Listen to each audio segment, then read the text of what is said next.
Welcome to GearCheckGames. This is part 29 of our commentary for The Legend of Zelda: The Wind Waker HD. Last time, we collected the Iron Boots, which allowed us to get into Gale Island, and we reawakened Makar to the knowledge that he is the Sage of the Earth Temple. At least now he is, that Fado tragically died. And in this part, we are... Did I say the Earth Temple? I'm second-guessing myself. Oh boy. Future Joe will know, and Future Joe will exact vengeance. He is the Sage of the Earth Temple. Earth Temple. Earth Temple. But anyway, today we're going to be getting started on the Wind Temple. What I've generally heard is people's least favorite dungeon in this game. And by what generally he means he's just heard it from me.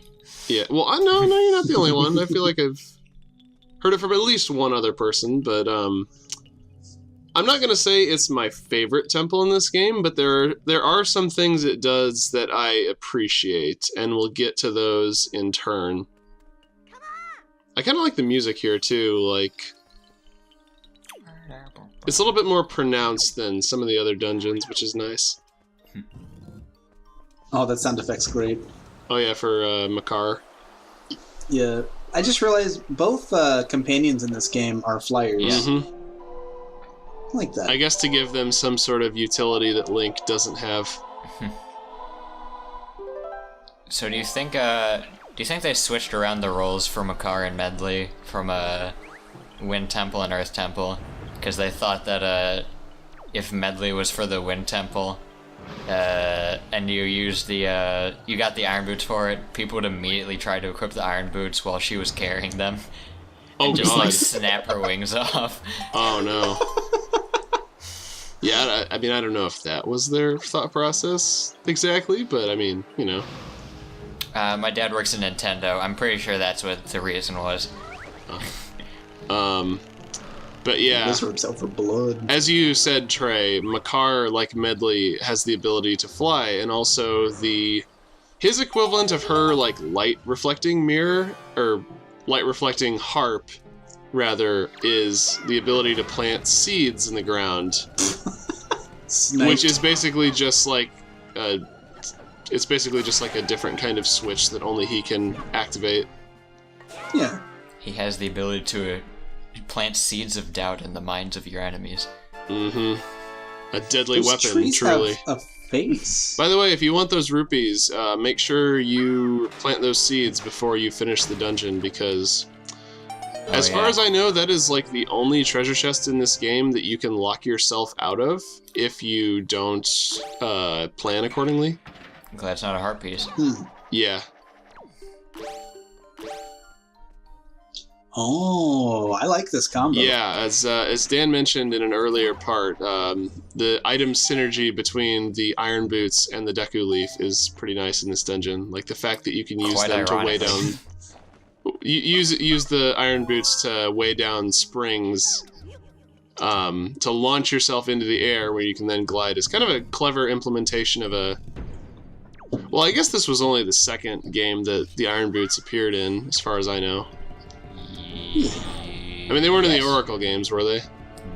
No. But the Oracle games did have a cool metal item, or metal-themed item, which was the magnet. Oh, really? Yeah, that does sound cool. If it's anything like the magnet in Breath of the Wild, then... Which I'm guessing it probably isn't, yeah. It's like a hook shot that you can also use to, like, repel yourself from things. Mm-hmm. That reminds me, what item from Zelda's do you hope comes back in future games? The first thing that popped into my head would be the spinner. Just because I feel like, you know, when that thing works in Twilight Princess, it is incredibly fun. The problem is that because of the way it's designed, it doesn't have a whole lot of utility outside of the areas where you're meant to use it. So it just kind of... After you finish its temple, and on the few occasions in the overworld when you need to use it to get a secret, it's basically just another thing to, like, skip over in your inventory. I guess they kind of brought that back in spirit in Breath of the Wild with the shield surfing. Yeah.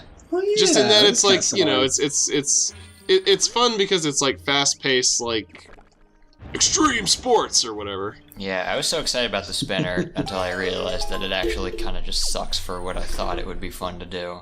Like, if you could use it to, like, quickly climb up... Actually, that might be a really good fit for a game like Breath of the Wild, where climbing is such a focus. If it could be used to, like, quickly climb up, like, any surface, but maybe it had, like, a limited utility. What'd you say? That'd probably break the game, though.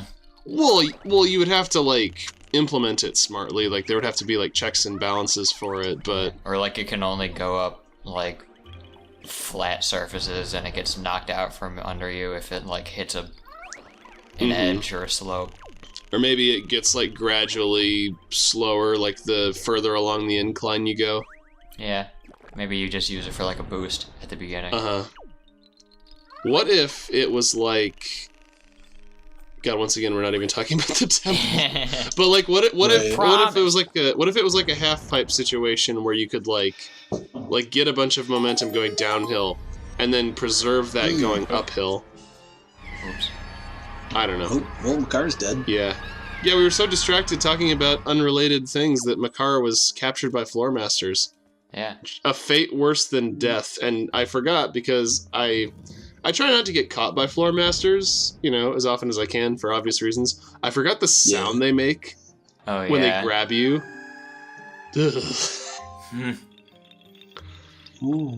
Not a happy sound from Joe's childhood. Yeah.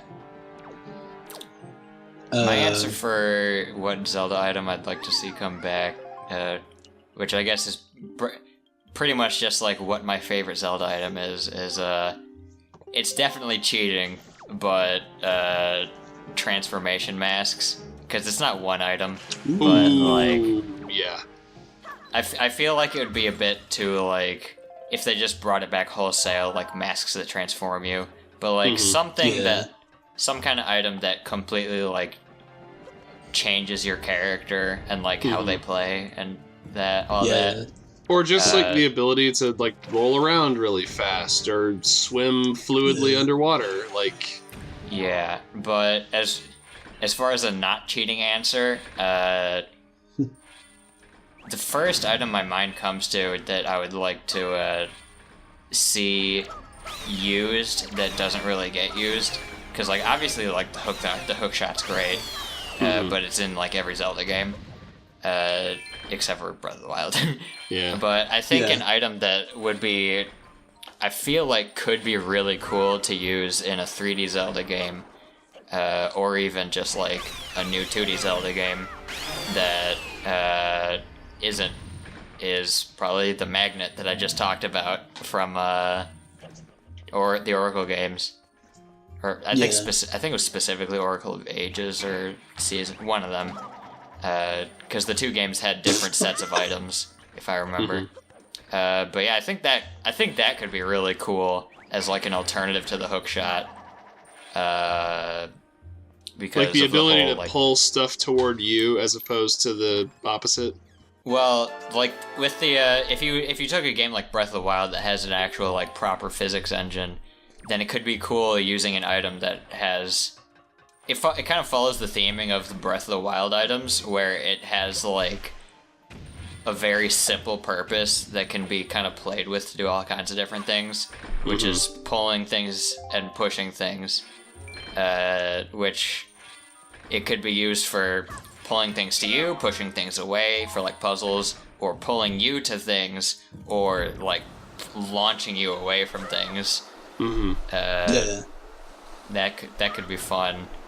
Or my other answer would just be the hook shot that I liked how it was in Ocarina, where it just hooked onto wooden things instead of specifically targets. So I'd like to see that come back the more realistic answer. A combination of that with the double claw shots from Twilight Princess would be nice. See, you know, that kind of leads into my pick, but you had something to say before I do my pick. Well, I just wanted to interject. In that room we were just in, there was a door that you need Makar's help to get through. Don't forget about that door, because there is nothing in the dungeon that points you back towards that door. Oh boy. And there's something very important in there that you need, that it is possible to get all the way to the end of the dungeon without collecting. So nice. Just keep that in your brain. Yeah, I think that's probably tripped me up once or twice. Mm-hmm. My guess is it's either a key or the boss key. One of the above. So you said stuff about pulling to and pushing away, and that leads into my pick for something I want to see come back. And that's my favorite weapon from Minish Cap, and that's the Gust Bellows. Oh, yeah. Oh, yeah, I really... Mm-hmm. Like, I want to see the Pot of Wind come back, or whatever it's called in whatever version of the game you play. Mm-hmm. So good they brought it back in Skyward Sword. Yeah. And it's used to clean up sand and dust. Yeah. I don't know, I found something kind of oddly satisfying about that. Yeah. Yeah. I mean, I think the Pot of Wind or whatever it was in Minish Cap kind of accomplished some similar stuff to the magnet. Mm-hmm. That was cool. If they don't bring back the Pot of Wind, they at least have to bring back the Pot of Greed. What does it do? It's like King Crimson. Yeah.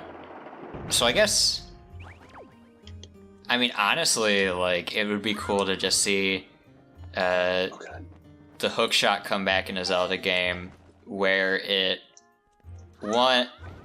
has the, like, more broad utility that it does in Ocarina of Time, where it just latches onto anything wooden, and also has some of the extra functionality that, like, Wind Waker added, where if you put on the iron boots and use it, then you pull the thing to you, or, like, stuff like that. Mm-hmm. Does that not work in Ocarina and Majora? I don't think so. I think you just get pulled. Well, no, it doesn't pull you, it just stuns enemies. Oh, yeah. Yeah. Well, I guess I was talking more about, like, for puzzle solving rather than combat, but yeah, that is also something to consider. Mm-hmm. So yeah, so far the Wind Temple isn't really anything too out of the ordinary for a Wind Waker dungeon. You're kind of, there's kind of only one path you can go through. Yeah. Well, they take Makar away from you at the beginning to, like, make it simpler, I guess. Mm-hmm. Well, yeah, kind of get you used to the space before they pull the rug out from under you, because, spoiler alert, once you rescue Makar, you're kind of left to your own devices for a bit, and there are multiple objectives you need to complete, and the game does not cleanly guide you from one to the next, which I honestly, you know what? It is... To me, the Wind Temple is, to this game, what the Water Temple is to Ocarina of Time. And the Water Temple has a reputation that precedes it, like, everybody hates the Water Temple. But I would honestly argue that the Water Temple, divorcing the puzzles from, like, the kind of botched item inventory management in that game, it's not a bad dungeon. Like, it's a good head scratcher. It's just let down by how tedious it is to go into the menu every time you need to swap out your iron boots. But, like, it's a good, like, test of your spatial awareness and, like, thorough, like, exploration skills. And I'm not saying that the Wind Temple is, like, on par with the Water Temple in terms of difficulty, but it is the one dungeon in Wind Waker I feel that really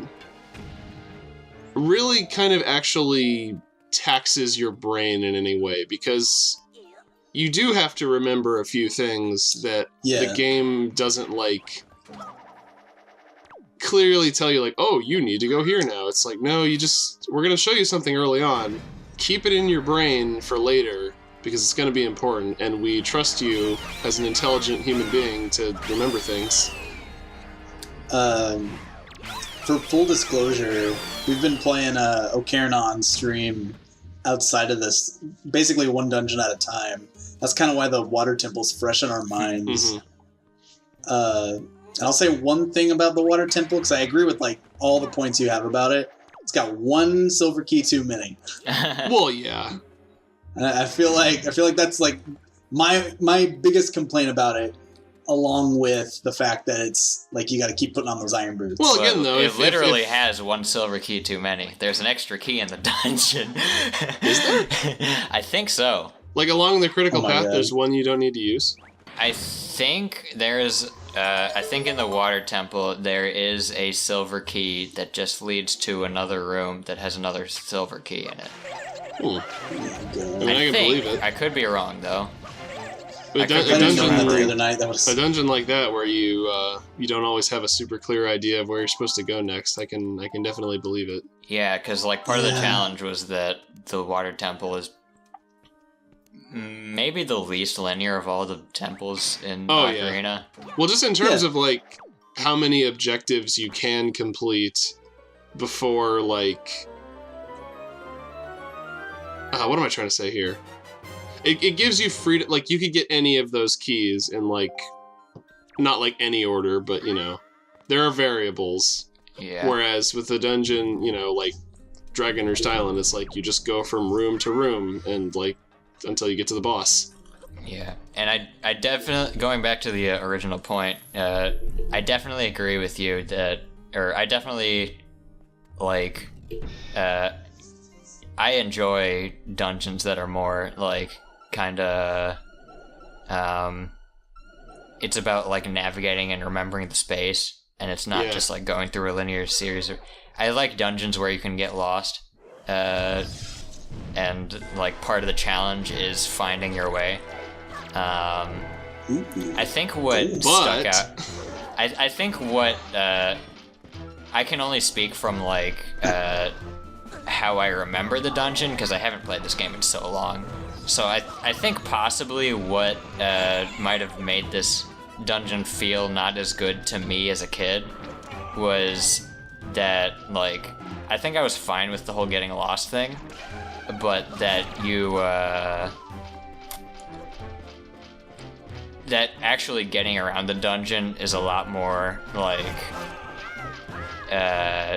you gotta have enough magic to use the leaf, and then you gotta go to all these different levels, and you gotta, like, activate this thing to, like, go up or down, or... Yeah. Kind of like the, which I guess is also kind of reminiscent of the water temple, but... I don't know, like... Well, yeah, the water temple didn't like require you to have magic. Yeah, like the water temple, you didn't have to have... your ability to get around wasn't reliant on whether you had enough magic to, and also, there was only, like, one main thing that was kind of determining whether you could get around to different parts of the dungeon, whereas here it's like... Actually, now that I think about it, I might have been completely fine with it on my first playthrough, but then on my second playthrough, it might have been worse for me because I was like, alright, I know I gotta do this next. Oh wait, I can't do this because I have to go around like from this, I have to go around this side path and go from this angle and come back to do this thing first, and then do this. And then, like, it was a lot more like, it might have actually just been more confusing to me because I knew what I was, like, generally supposed to do, but it's kind of, like, really a roundabout with everything they have to do in the dungeon that, like, I got turned around more easily. I just realized I need to make another correction to our statement that this dungeon doesn't introduce any new enemies. It also introduces the yellow Wizrobes that can summon other enemies to... basically just generally worsen your day. Not much to say about that mini-boss. It's kind of just a giant Wizrobe with a bigger health bar. One thing I was trying to do, but kind of missed the boat on, was... You can kill that thing in one hit from max health if you shoot it with an ice arrow to freeze it and then smash it with the skull hammer. Yeah. And then you're just kind of left to deal with whatever enemies it initially summoned. Yeah. I think with the other Wizrobes, you can just kill them with only an ice arrow. Because they'll just, like, fall to the ground and shatter. Yeah. Well, because, I mean, even if they don't, like, the ice arrows and fire arrows are still, like, more powerful than a regular arrow. Yeah. So now we got the hook shot, which, as we commented before, is not quite as versatile as it is in the previous 3D Zelda games. but I do appreciate how much faster the chain expands and retracts in this game. Like, it is beautiful to like they for not having nearly as much utility, they nailed like the feeling of this thing in Wind Waker. It really makes you feel like Link. Mm-hmm. It sounds like it's a bit more responsive. Yeah, it's definitely a lot snappier than it is in the N64 games, where the chain just kind of like extends for 3 hours before it grabs something. Especially once you get the long shot. Oof. It's good to get there. Oh well. Yeah, also makes it a bit more reliable for using in combat. Yeah.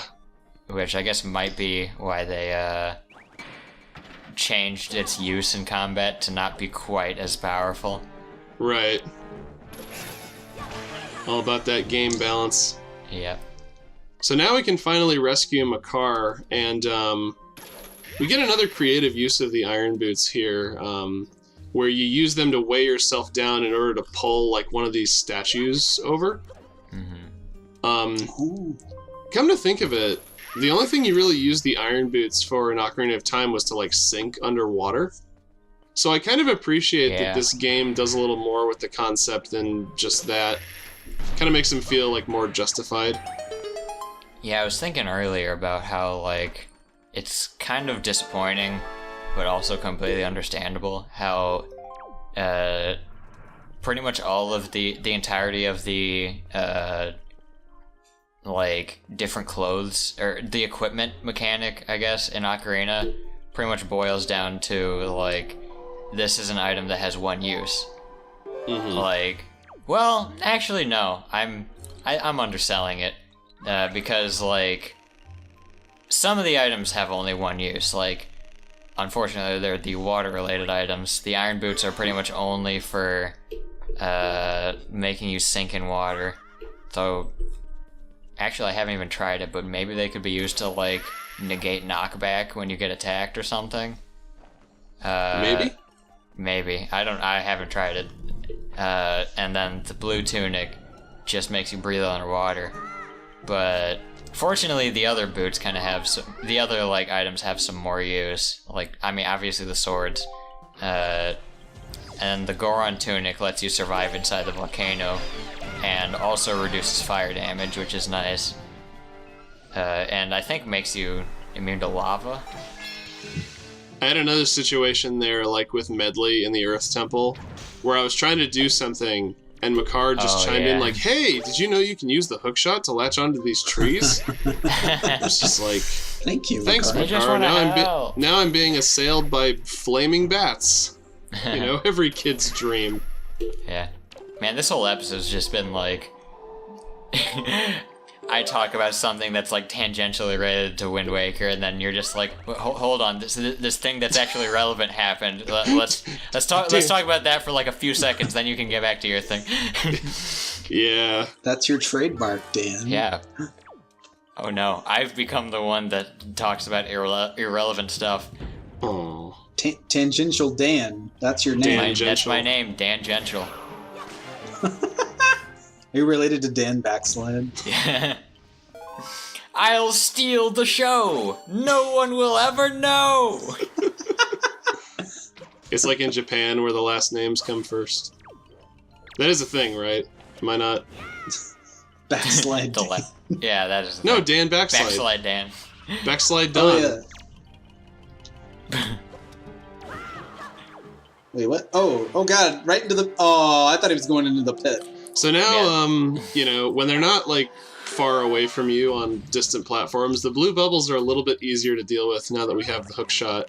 Yeah. Because unlike their normal red variants, you actually can't damage them with a normal sword strike unless you, like, dispel their blue gas beforehand.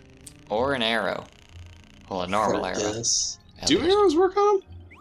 I don't... Didn't you Is that what just happened on screen? Didn't you just shoot one with an arrow and it just bonked off? It didn't... Yeah, it didn't do shit. Yeah, these guys are annoying. Yeah. Wait, can Makar... Oh, bye, Makar. Wasted. It's okay. We got our trusty pal Hookshot to see us through the dark times. Can you mind control him still from up here? Yes. Yeah. I mean, as long as you're in the same room. Yeah. Oh. I said it first. That's how I know I'm more important. Yes, sir. I own the show now. GearCheckGames. Slowly, the different parts of the title just get transformed into Dan until the name of the show is Dan. Dan. He's the star of the show. It's always Dan. Dan screwed it up. It's like the yeah. Dan. That's the name you should know. Dan. He's the king of the show. And then whatever the rest of the DDD right back at you theme song is. Oh my god. Wait, can you not hit the other tree from there? I mean, I don't know, maybe. Well, no, because we don't have the long shot, because it's not in this game. Oh. Yeah. You know what, though? What do you need the long shot for when you got the Deku Leaf? You just fly. True. One thing I was going to make note of earlier was that going back to this game after Breath of the Wild, like, I know I've screwed up a bunch of times Joe, with you the can Deku just Leaf. sit him on the button. I know. Yes. But, like, I find myself using the Deku Leaf in this game a lot more because I'm thinking about, like, in Zelda games, truth be told, you kind of just use items for one thing and not much else. So I'm thinking about the world in terms of, like, okay, what do they want me to do here? As opposed to, like, what can I do here? And I'm realizing more and more, like, wow, the Deku Leaf is actually a really versatile and useful item. Which we'll be seeing more of, hopefully, in the next part. So join us then. See ya. Goodbye.